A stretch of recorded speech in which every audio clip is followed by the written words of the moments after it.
जय योगेश्वर।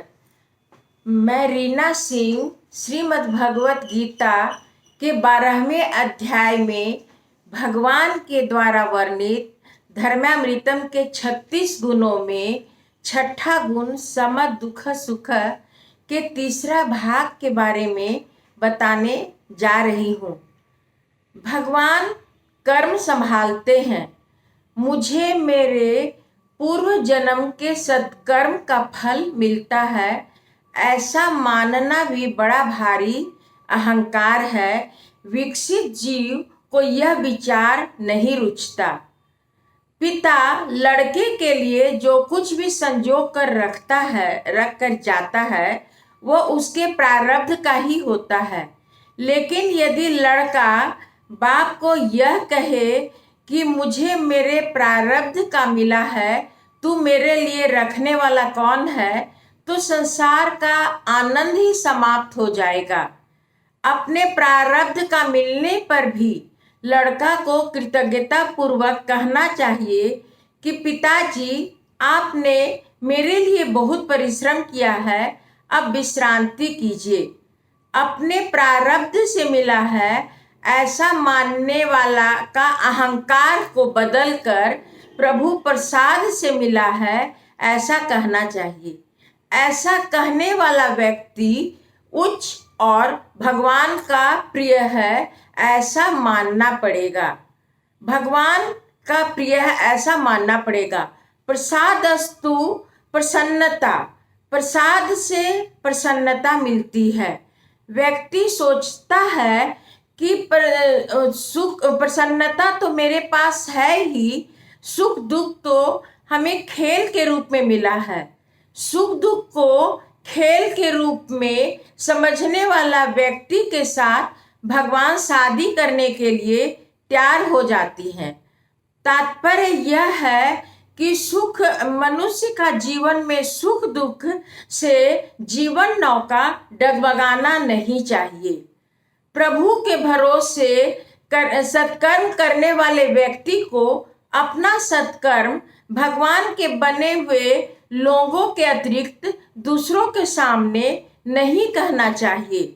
भगवान के बने हुए महापुरुषों के सामने वह अपना सत्कर्म कहेगा तो वह उसके कर्म में होने वाले भूल को सुधारेंगे और उसे प्रोत्साहन देते रहेंगे। मतलब कि कर्म पर भगवान के भरोसे और निष्काम भाव से करना चाहिए। जीवन क्या है? कुछ लोग कहते हैं कि सुख दुख का मिश्रण ही जीवन है, परंतु गीताकार को यह मान्य नहीं है। नहीं तो सम दुख सुख क्यों कहते? तो जीवन सुख दुख से भिन्न है। जीवन का जिसके जीवन में ध्येय पुरुषार्थ और निश्चितता है वही जीवन है। केवल पैसा कमाना, घर बनाना, खाना खाना ही जीवन नहीं है। मान लीजिए कि हम क ग्राम से ख ग्राम जाने का निश्चय करते हैं और चलने लगते हैं। मार्ग में कहीं पेड़ की छांव मिलती है, ठंडी हवा चलते रहती है तो हमें सुख मिलता है। कहीं पर पेड़ नहीं होते और हमें भयानक ताप का सामना करना पड़ता है तो हमें दुख मिलता है। लेकिन हमारा ध्येय ख ग्राम में जाना हमारा निश्चय है और इसके लिए हमने चलने का निश्चय किया है। अब यदि हमें रास्ते में कि दुख पेड़ का छाह नहीं मिले और दुख के कारण हम अपने ध्येय को छोड़ नहीं सकते और न शीतल छाह मिलने पर हम वहाँ पेड़ के नीचे पालथी मार के बैठ जाएंगे। ऐसा बात नहीं है कि सुख दुख का असर हमारे शरीर पर नहीं होता। हम इतने पत्थर शरीर के नहीं हैं। लेकिन सुख दुख जीवन में हम यदि ग्राम जाने के लिए निकले हैं और हमें सुख दुख मिलता है तो उस आघात को सहते हुए हम अपने निश्चित ध्येय में जाने के लिए चलते रहते हैं। इसे ही सम दुख सुख कहते हैं। यदि किसी के शरीर में लकवा मारा हो तो उसे सर्दी गर्मी का असर नहीं होता। चेतन चम्र वाले को शीतल ताप का असर होता है, लेकिन वह सुख दुख के असर से वह रुकता नहीं है।